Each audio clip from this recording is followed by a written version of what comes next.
ಬಾಲ್ಕಿಯ ಚೆನ್ನಬಸವೇಶ್ವರ ಗುರುಕುಲವು ಚೆನ್ನಬಸವೇಶ್ವರ ಆಶ್ರಮದಲ್ಲಿ ವಿಜ್ಞಾನ ವಸ್ತು ಪ್ರದರ್ಶನ ಕಾರ್ಯಕ್ರಮ ಏರ್ಪಡಿಸಿದೆ. 500ಕ್ಕೂ ಹೆಚ್ಚು ವಿದ್ಯಾರ್ಥಿಗಳು ತಮ್ಮ ವಿಜ್ಞಾನ ಪ್ರಾಜೆಕ್ಟ್ಗಳನ್ನು ಪ್ರಸ್ತುತಪಡಿಸಿದ್ದಾರೆ. ಪೂಜ್ಯ ಡಾ. ಬಸವಲಿಂಗಪಟ್ಟದೇವರು ಸ್ವಾಮೀಜಿ ವಸ್ತು ಪ್ರದರ್ಶನ ಉದ್ಘಾಟಿಸಿದರು. ಈ ಕಾರ್ಯಕ್ರಮ ವೀಕ್ಷಿಸಲು ಬಾಲ್ಕಿಯ ಎಲ್ಲಾ ಶಾಲೆಗಳು ಆಗಮಿಸಿವೆ.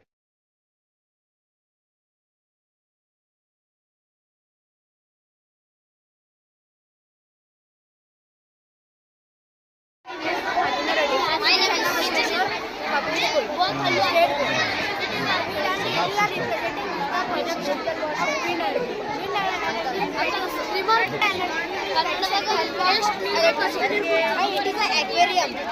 The water will have to be dirty. The water will recycle and gone to the ocean. It will not.